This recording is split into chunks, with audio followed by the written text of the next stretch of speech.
a particular day.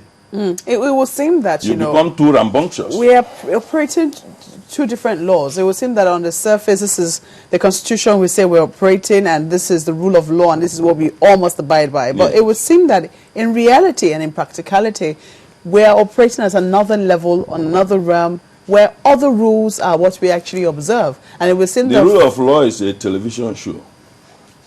When we come to TV, just like some lascivious pastors will come on TV, they hold strenuously on Jesus Christ. But in the content of their own life, they are Satans. You understand what I mean? The same manner you have politicians. When they come on TV, they will tell you what you want to hear. At the political podium, they will tell you what you want to hear. But in real life, even the mayor, just look at the National Assembly. How many laws have touched directly on the lives of the average citizen? But we don't see a Somebody sat down there, contrived a situation where some people from certain states will enter the federal government colleges if they have 4 points or 3 points, while some others must score minimum of 139, which is not necessarily that they will get it automatically. And we have the Constitution that says that nobody should be discriminated against. And states haven't said anything and about there this. is no state attorney general, no state governor. The last I heard was just a small, feeble statement from Anambra State that also was at the receipt, if it is true, because it sounded so incredulous that in a country, how best can you describe the level we have gone down in this country? So what again can surprise you? Nothing. But what about, excuse me, we've seen the previous one where those groups said they sat. Yes. And then if that caused this one, which we're about to see now, what should also happen to this gentleman who was going ahead the way he went about it? Is it justified because he was attacked initially and then he went about it this way? Can this be excusable? Absolutely not. Absolutely not. Even if I had the misfortune of being in a camp, in one of the camps, because it's a misfortune now to belong to any of those camps. If I had the misfortune of belonging to any of those camps, particularly the camp that has done this particular one, I will no longer talk. I will disappear because I will find it difficult to defend anything. I will simply disappear. Now, even though I have painted the picture that I saw the 5 people entering, maybe that cost part of the cost of the in an attempt to chase them out and all that. The problem now is, at what point will your self-defense be acceptable in law? For example, if I slapped you and you waited for 3 hours later to organize yourself, then you come and attack me in such a disproportionate manner. Apart from it is disproportionate, time has elapsed. So mediation has come in, because the principle behind self-defense is that it happened and then it was spontaneous. Without giving you understand? Yeah. And then if you were doing so, the law will not allow you, when somebody broke a bottle in your head, you use gun and shoot him. Even in the street, they say, hey, okay, Shebi, you don't kill her. That is street justice. They will even know that it is disproportionate. So that gentleman that was hitting that guy, it's very easy to use adjectives. He was behaving like a cannibal. Because the man at this point was no longer reacting or fighting you back. After giving him one, let's say you were provoked and he did not retaliate. Common sense demanded that you should have. What are they pursuing? What are they struggling over? Is it are they struggling over a piece of land or what? The people that you are defending, those camps will mend fences one day and leave you like fish out of water. How about those who are supposed to be protecting the lives? The security operatives that appear to be involved in the melee. This is the reason why the Inspector Generals investigation should be all-encompassing. It should not be directed at what he saw on television, because you could, the content analysis of his statement, you could see that he was more interested in those officers that were found beating somebody and all that, because he had already exonerated the CP, apparently without investigation, and that was not right. Just in the same manner, the House of Reps was so hasty in taking over. Why? Why? You don't see a political angle to it. What is it supposed to have been? Is it religious? It's political. But the only thing is that many of our politicians are not mature. They are prudish. There is a bread and butter thing. Politics is a very serious business because it has to do with the lives of human beings. Any political process that does not conduce or does not lead to the upliftment of the welfare of the people is not worth it. Just like Socrates will say, unexamined life is not worth living. If those things do not conduce to welfare of people, it is not worth it. Well, we have some perspectives on, when you see fresh outrage at Rivers crisis, we see Nupang speaking up on the matter, perhaps planning to join a strike. You see NLC, you see civil society groups all wading into all of this. These groups and all that, they will also take positions. Somebody is also engineering them. And that is not going to help matters. And like I used to say, even if the governor of Rivers State, let us assume that he is the victim and the other camp is the villain, there is a limit to which you pursue what you may consider your right before finding yourself in the grave.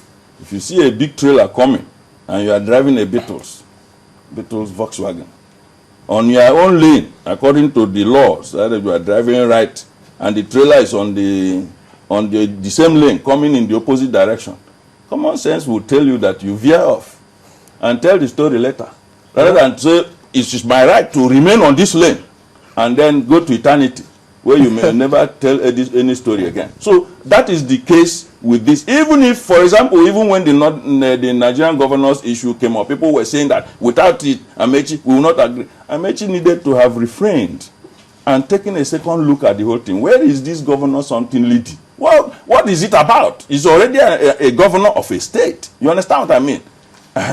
In the public domain, if it is true that 19 voted for him and 16 against him, and by simple arithmetic, this is many of them is just like Christ asked some of the attackers sometime in Bible. They say, any of you who have not a speck or something like that, cast the first stone. Let's take a break. We'll be back in just a moment.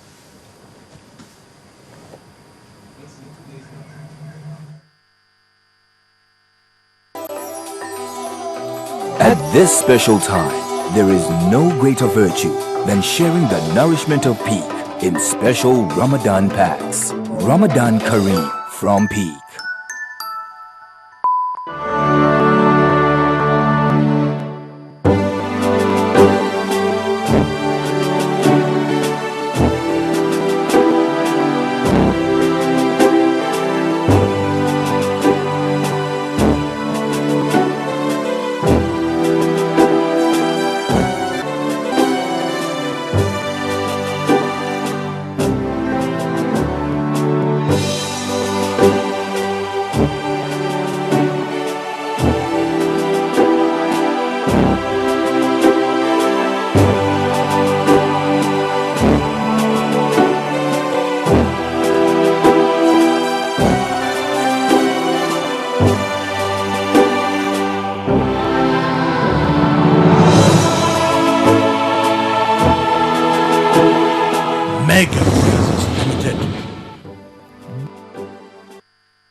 Well, welcome back. Well, Nisi says, well, Dr. Nnaji, spelling it out. It's Grace, River State Police should please listen and hope Nigeria is also tuned in. What a mess, she says. But how do we sort all this out? It's very simple. One man said that his name was understanding is very difficult. That's his name.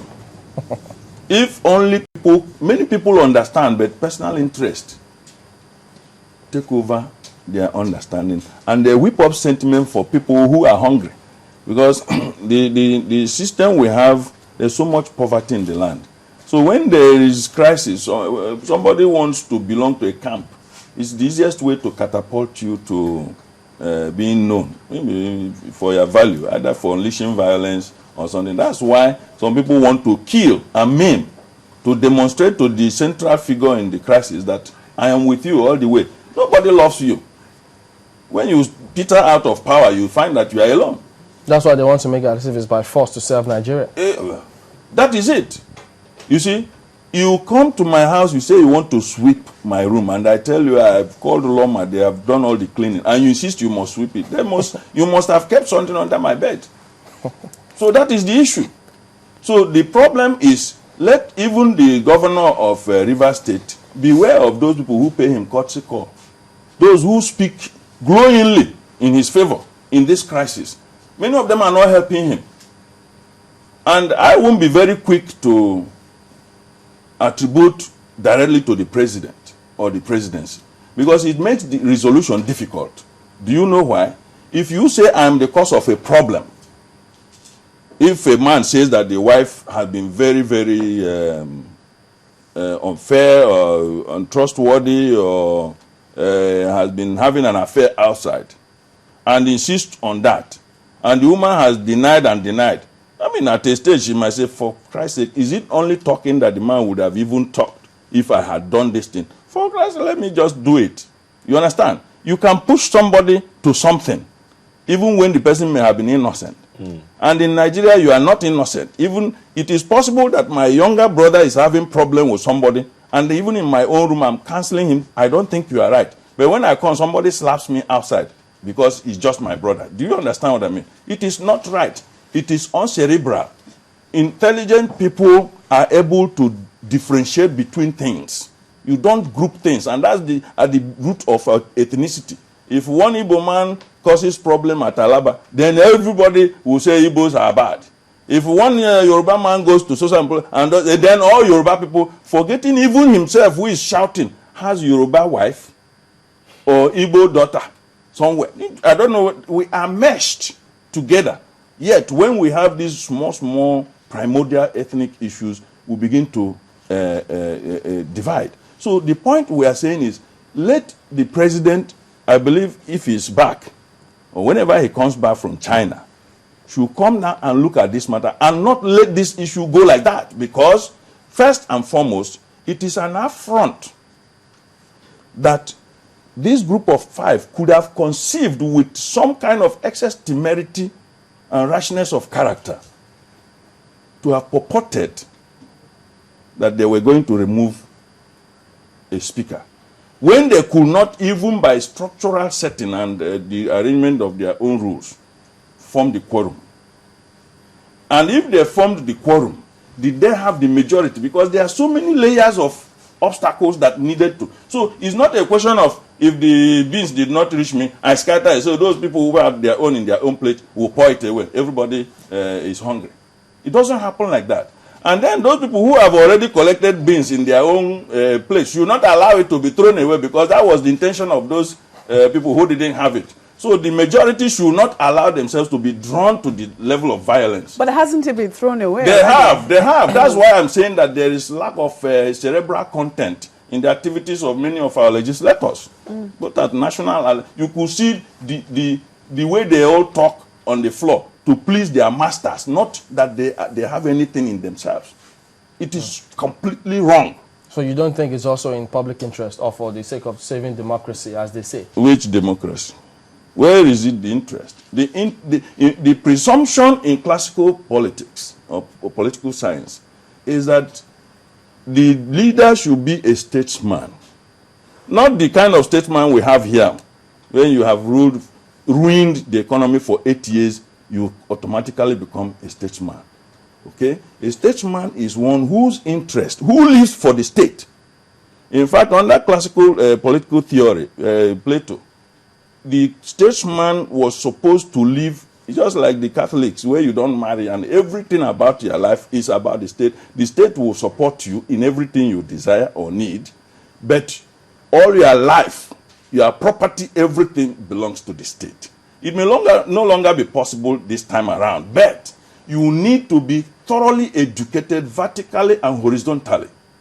And then you must have content of character, which is forced by that good education. The content of education forces character to grow. Except this kind, the gun type. You say, you give me grade 90%, or you are gone. Then the lecturer says, well, which young man am I going to employ him? In fact, take 95, and you save your life. Then when he comes out, there's no job. There are many unemployable graduates. It's not so much about bad economy. It is that many of them are unemployable. How come, therefore, that many of our kids who go out to study abroad, before even they come back, they have jobs waiting for them? So the issue is that we must rethink. And it is not all this running around like cricket in the Ministry of Education that will save the education. You must yourself be thoroughly educated. I'm not interested in appellation of professor or whatever. I'm interested in your content. All right, then thank you for coming on. Dr. Chima Nnaji is a legal practitioner and a public affairs analyst.